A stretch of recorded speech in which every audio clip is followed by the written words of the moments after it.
A graça e a paz de Jesus Cristo. Seja muito bem-vindo a esse canal que compartilha leituras, estudos, meditações e reflexões com base nos capítulos da Bíblia.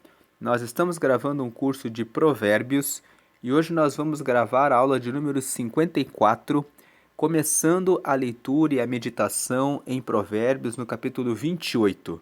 Se você gosta desse conteúdo, já deixa o seu like, curta, comente depois que você terminar de assistir esse vídeo e compartilhe com as pessoas que você lembrar que precisam ouvir uma parte da mensagem que foi divulgada nesse vídeo. Fica comigo então até o final porque tem muita coisa boa para a gente aprender aqui em Provérbios no capítulo 28. O versículo 1 fala assim: fogem os ímpios sem que ninguém os persiga, mas qualquer justo está confiado como o filho do leão. Esse versículo está destacando a diferença da atitude das pessoas ímpias, que se caracterizam pelo medo e pela paranoia, e a atitude dos justos, que são aqui descritos como o filho do leão, ou seja, são descritos como pessoas que são corajosas e fortes. O que esse versículo está nos mostrando é que os ímpios, eles fogem, mesmo que ninguém esteja perseguindo a eles. Por quê? Eles ficam com medo, eles ficam com paranoias, pensando assim: será que estão me vendo? Será que sabem o que eu fiz? Os ímpios ficam com a sua consciência culpada por causa da sua falta de integridade. Então eles ficam inseguros em razão dos seus atos, das suas atividades ocultas, das suas tramas que fazem em secreto para conseguirem ter vantagens e conseguirem o que têm. Então eles ficam sempre desconfiados, com medo, com paranoias, estão se sentindo como se estivessem em perigo, ainda que não exista uma ameaça real. Agora, aqueles que são justos, eles estão confiados, eles têm confiança, eles têm coragem e força de enfrentar qualquer situação porque eles sabem que andam na retidão e na integridade, que eles têm uma vida firme, então eles enfrentam os embates sem nenhum receio. Agora, o versículo 2 nos fala assim: por causa da transgressão da terra, muitos são os seus príncipes, mas, por virtude de homens prudentes e sábios, ela continuará. A primeira parte, quando fala assim, por causa da transgressão da terra, muitos são os seus príncipes, a transgressão da terra fala a respeito do pecado. O pecado significa errar o alvo. Então, quando a terra está com pessoas que agem com falta de integridade e quando existem comportamentos morais questionáveis, onde não existe uma moralidade firme, uma ética firme, um compromisso firme da sociedade, numa terra em que a sociedade não tem esse comprometimento ético e moral de forma firme, existe o pecado. Então, nesse contexto, existe um espaço para que existam muitos príncipes, ou seja, muitos governantes. Por quê? Entra um governante, mas aquele governante foi eleito pelas pessoas que estão transgredindo, que não têm uma ética e uma moral firmes. Então, nesse contexto onde as pessoas não são firmes, elegem-se príncipes que também não são firmes, moralmente e eticamente. Então, esse príncipe logo deixa a população insatisfeita e ele precisa ser trocado. A liderança fica instável, a liderança fica fragmentada.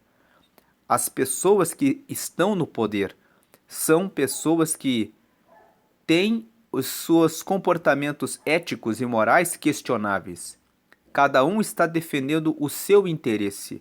Então existem muitos ali que não estão em unidade para a organização daquela sociedade, mas cada um está seguindo os seus próprios objetivos. Então, por causa da transgressão da terra, pelo fato daquela terra ser transgressora, não ter comportamentos éticos e morais certos, que existem muitos príncipes, que são príncipes preocupados apenas com seus próprios interesses, porque eles vêm de uma terra em que não existe comprometimento moral e ético. Então, o governo é instável e fragmentado. Agora, a segunda parte do versículo apresenta o contraponto. Mas, ou seja, por outro lado, por virtude de homens prudentes e sábios, ela continuará. Ela está se referindo à terra. Então, se de um lado a transgressão da terra dá espaço para a instabilidade e para a existência de muitos governantes, muitos príncipes, por outro lado, quando uma terra é composta por homens, por pessoas que têm a virtude de serem prudentes e sábios, onde existem pessoas prudentes e sábias, existem pessoas comprometidas com a ética e com a moral, e em querer que aquele lugar em que eles vivem seja um lugar de ordem ética e moral. Nesse contexto, existem governantes que são escolhidos e que são escolhidos nesse contexto de pessoas prudentes e sábias. E um líder que seja virtuoso, prudente, sábio, compreensivo, pode contribuir para a estabilidade, para a ordem e para o bem-estar da comunidade. Agora, o versículo 3 nos fala: o homem pobre que oprime os pobres é como chuva impetuosa, que não deixa nenhum trigo. Este versículo mostra o prejuízo da opressão dentro de uma sociedade. Já é ruim que os ricos oprimam os pobres. O que se espera é que um pobre, sendo economicamente desfavorecido, entenda o quão prejudicial é a opressão e procure se unir às outras pessoas da mesma posição social para que possam se erguer e construir alguma coisa. Então, se o pobre, que é economicamente desfavorecido e sofre a opressão e oprime o seu próximo, então o que resta? O que resta é nada. Por isso que a parte final do versículo fala, é como a chuva impetuosa, que não deixa nenhum trigo.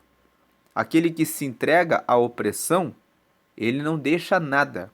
O versículo convida as pessoas a valorizarem a justiça, a compaixão, a equidade, o relacionamento com as pessoas, a interação social, independente da condição financeira da próxima pessoa. Porque a interação, a equidade, a compaixão, a justiça fazem com que uma sociedade possa florescer, fazem com que ocorra a prosperidade da comunidade, fazem com que ocorra o crescimento, a transformação da sociedade para o bem. Na verdade, o versículo 3 fala que tanto pobres quanto ricos também devem prestar atenção em não oprimirem o próximo, mas em serem pessoas que trazem compaixão, amor, amizade, interação, envolvimento com a justiça social. E esse versículo também revela que a riqueza material não define a pessoa.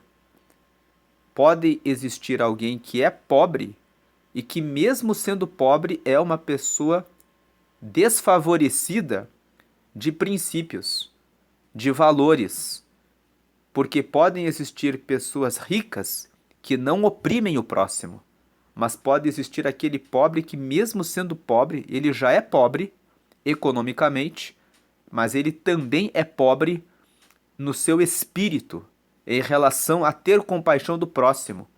Esse é o pior do pior, aquele em termos de ser humano, porque veja que ele não deixa nada no trigo. Ele é como uma chuva impetuosa que não deixa nada no caminho.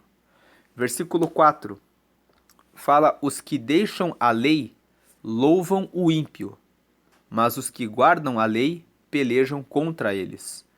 Esse versículo 4 fala sobre aqueles que são contrários à lei, obviamente.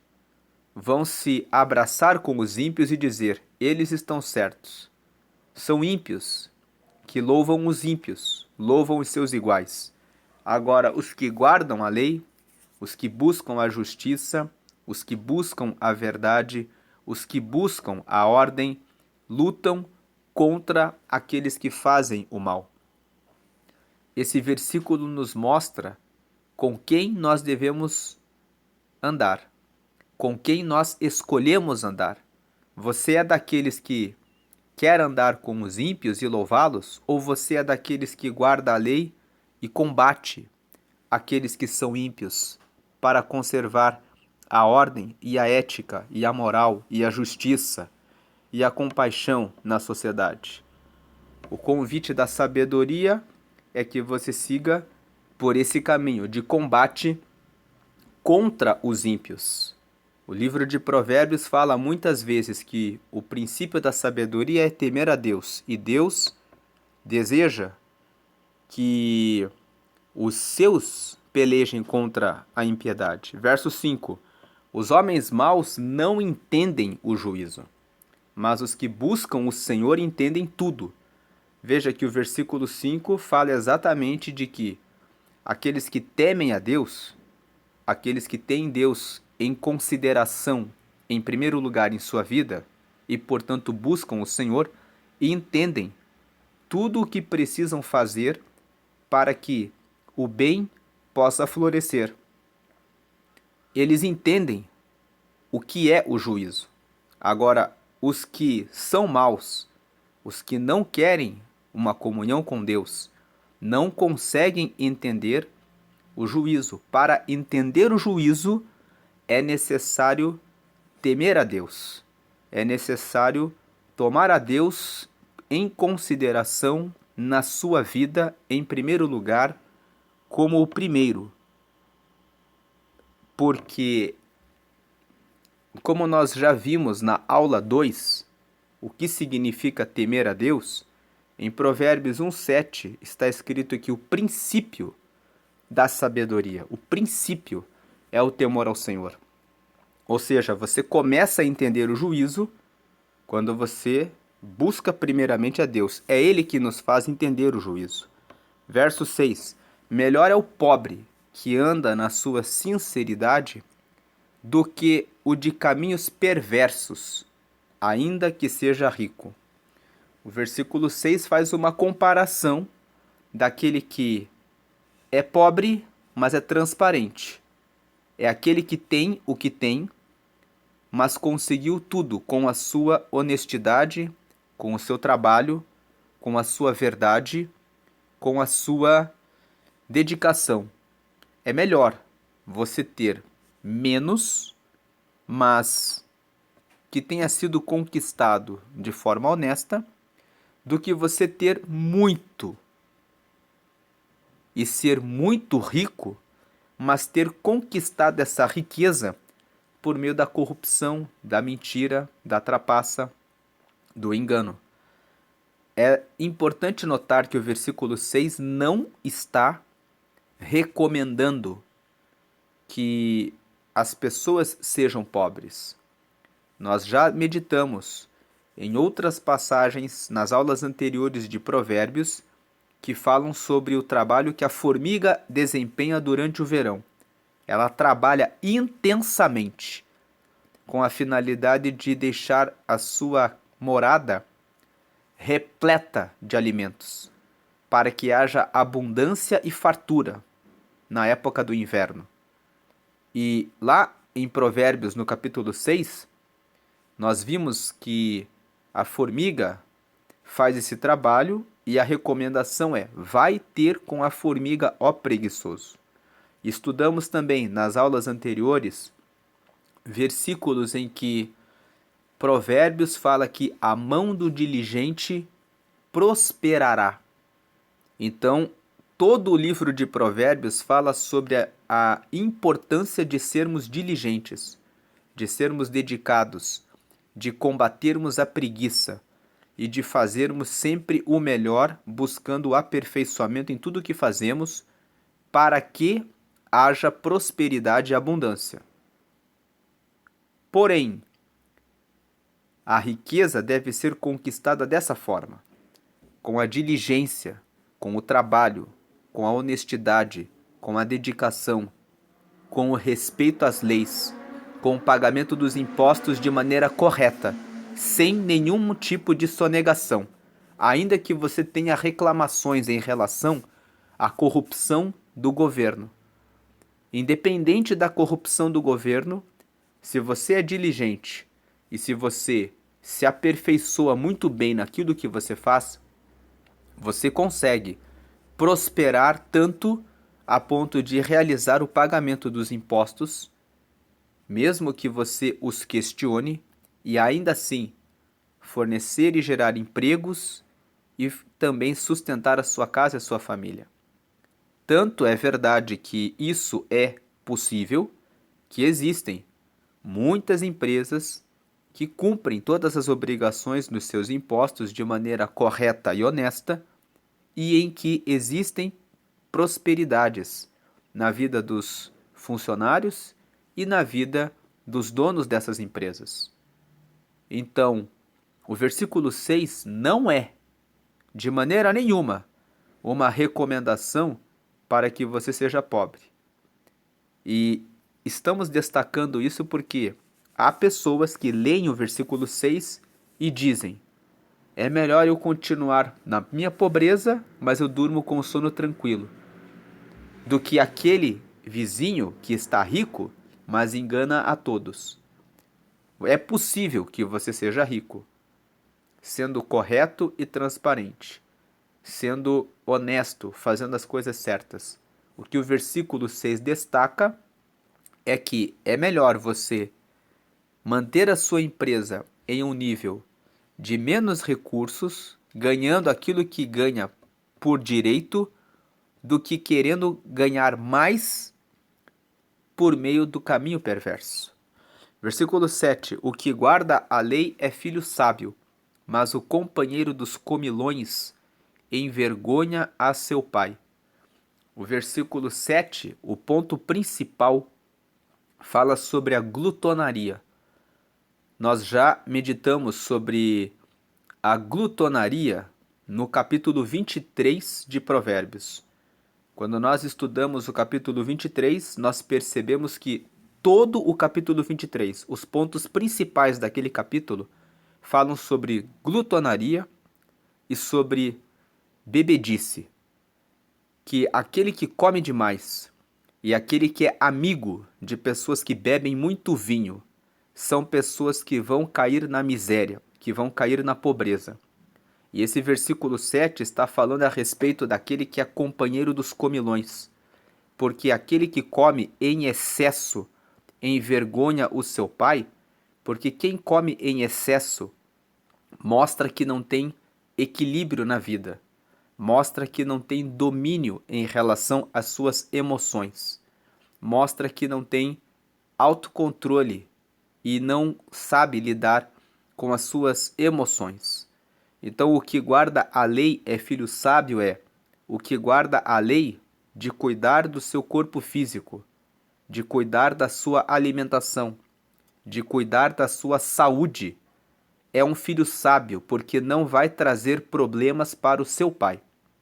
Mas aquele que é companheiro dos comilões, comendo em excesso, pode contrair diabetes, pode chegar a ficar cego. Existem pessoas que comem açúcar em excesso, depois que são diagnosticadas com diabetes e são aconselhadas pelos médicos a pararem de consumir o açúcar em excesso, continuam comendo doces, a ponto de perderem a visão, a ponto de perderem a capacidade da sua vida íntima, a ponto de perderem a saúde em relação ao funcionamento do seu corpo físico, e elas não têm controle sobre a alimentação.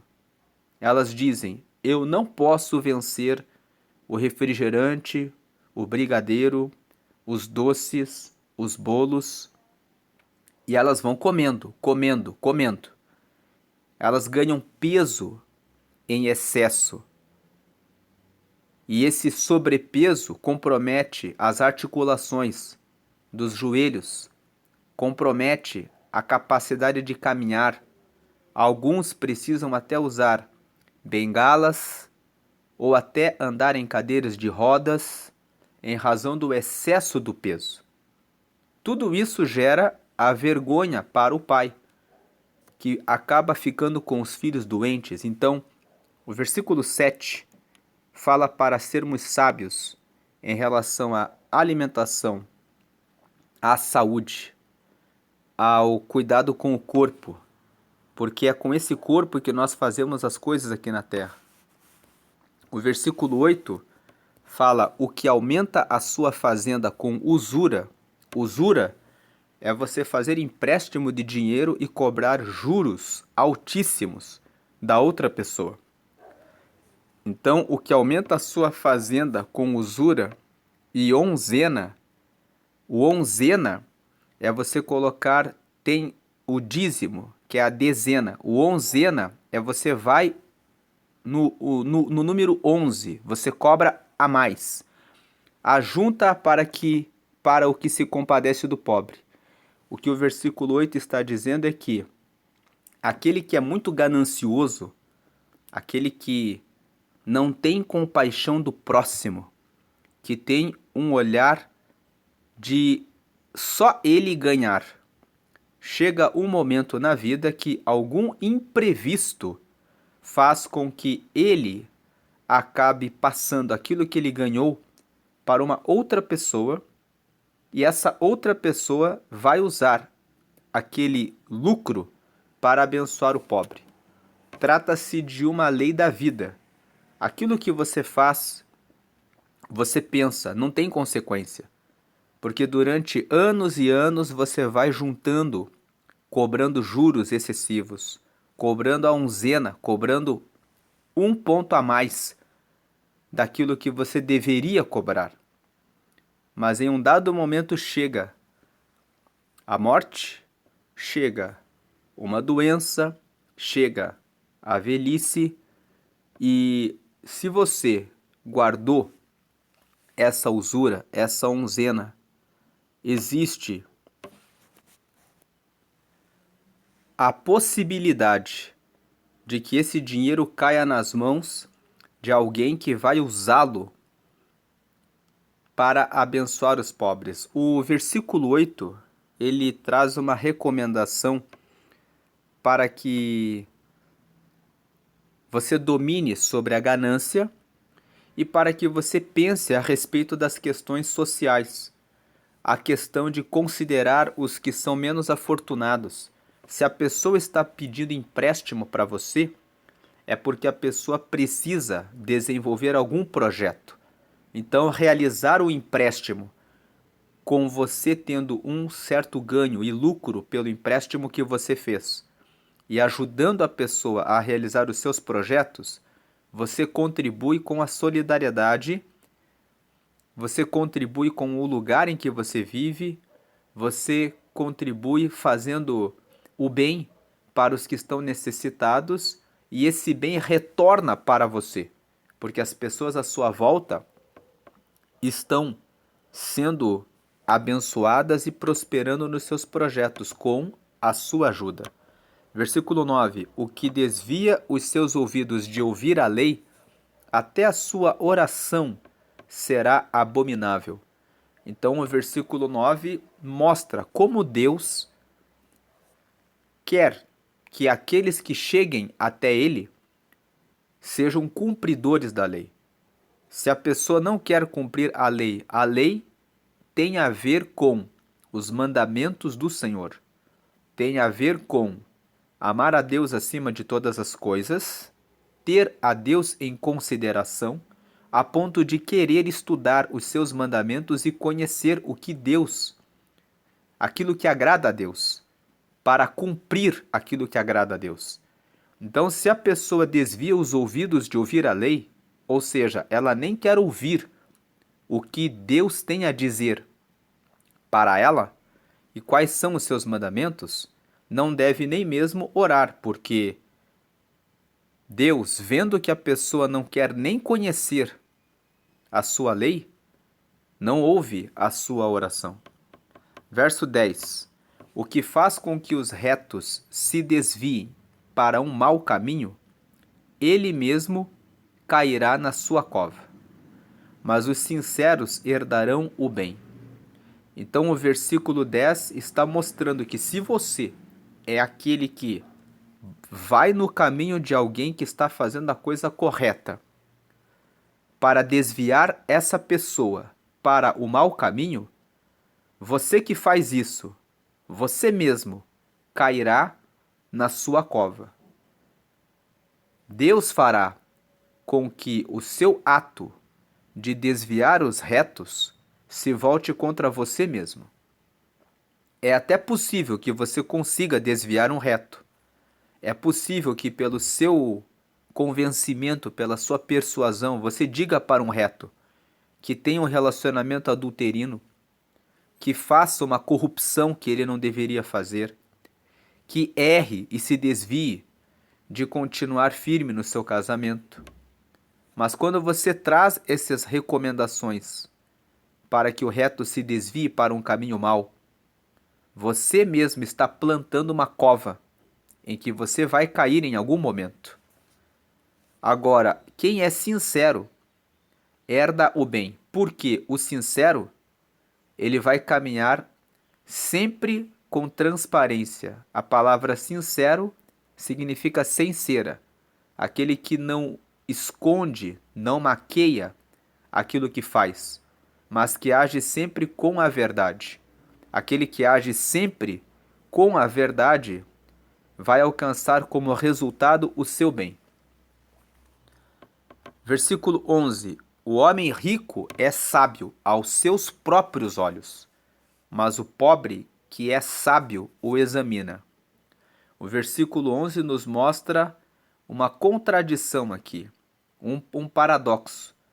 Aquele que é muito rico e que faz as suas tolices, se envolve em prostituição, promiscuidade, jogatinas, que se envolve na arrogância, no orgulho de olhar para os outros como se ele fosse superior por causa das suas riquezas, que olha para as outras pessoas dizendo no seu coração: eu sou superior. Esse homem, que é o homem rico e que pensa dessa forma, ele é sábio aos próprios olhos dele. Mas o pobre que é sábio, que tem a verdadeira sabedoria, só olha de longe e examina e identifica as tolices desse homem que é rico, identificando o seu orgulho, a sua soberba, o seu pensamento de que ele é superior, como se ele não fosse morrer como qualquer outro mortal, como se ele não precisasse de Deus, como se ele pudesse trair a esposa, o marido, como se ele pudesse não respeitar os filhos e fazer tudo aquilo que ele quer na hora que ele quer, como se ele fosse superior às outras pessoas. Aquele que é pobre e é sábio olha e examina todos os vícios e todas as falhas e tolices daquele que pensa que por causa da sua riqueza é melhor e mais sábio do que os outros. Versículo 12. Quando os justos triunfam, há grande alegria, mas quando os ímpios sobem, os homens escondem-se. O versículo aqui está dizendo que quando a justiça, aqueles que governam, são justos, todo o povo sente alegria. Mas quando aqueles que são ímpios, aqueles que são corruptos, aqueles que fazem a injustiça, conseguem subir nas posições de governo, de liderança, de comando, então os homens se escondem, querem ficar longe de ver quais são as decisões que vão ser tomadas, querem ficar longe das consequências ruins e negativas das decisões desses homens ímpios. Versículo 13: o que encobre as suas transgressões nunca prosperará, mas o que as confessa e deixa alcançará misericórdia. Se você justifica os seus erros, os seus pecados, ao invés de confessar que você tem aquela falha, aquele erro, aquele defeito, você vai empurrar a sujeira para debaixo do tapete. Aquela sujeira vai continuar na sua casa e você não vai prosperar. Mas se você confessa, reconhece que está procrastinando, que está sendo preguiçoso, que não está lendo a Bíblia, que não está orando, que não está trabalhando tanto quanto deveria, que não está respeitando tanto quanto deveria o seu cônjuge, que não está dedicando o tempo necessário para os seus filhos, que está muito tempo na rede social, perdendo o seu tempo, olhando a vida alheia, ao invés de cuidar da sua própria vida, quando você confessa e deixa, você alcança a misericórdia. Você alcança o reconhecimento da sua miséria e você é bem recebido. A palavra misericórdia é uma palavra formada por duas palavras, miséria e cordes. Cordes significa coração. Então a misericórdia é você alcança a misericórdia da pessoa com quem você estava errando.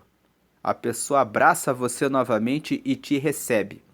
Ela vê que você confessou o seu pecado, que você reconheceu a sua miséria, que você reconheceu a sua falha. Então, o seu cônjuge pode aceitá-lo novamente, os seus filhos podem abrir o coração e te receber com alegria novamente, como pai, como mãe, porque você confessou e deixou e começou a fazer a coisa certa.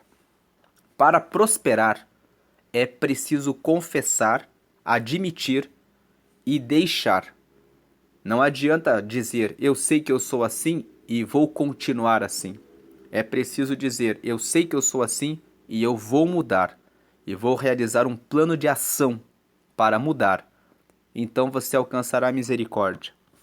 Verso 14. Bem-aventurado o homem que continuamente teme, mas o que endurece o seu coração virá a cair no mal. Esse versículo fala que feliz é o homem que respeita a Deus. Que teme o quê? É aquele que tem respeito a Deus, que continuamente teme. Não adianta você temer a Deus até uma parte da vida e depois resolver cair no erro. O erro sempre vai trazer a consequência negativa sobre você. Então, feliz é aquele que anda de maneira constante no caminho reto. Agora, o que endurece o coração, com certeza vai cair no mal pela dureza do seu coração. Nós vamos parar aqui no versículo 14, porque estamos com 34 minutos de gravação e as aulas aqui são em torno de 30 a 35 minutos. Deus abençoe a todos. Curta, comente e compartilhe esse vídeo. Se alguma das mensagens aqui falou com você e você lembrou de alguém, compartilhe com essa pessoa para divulgar a palavra de Provérbios. Fiquem na paz de Jesus.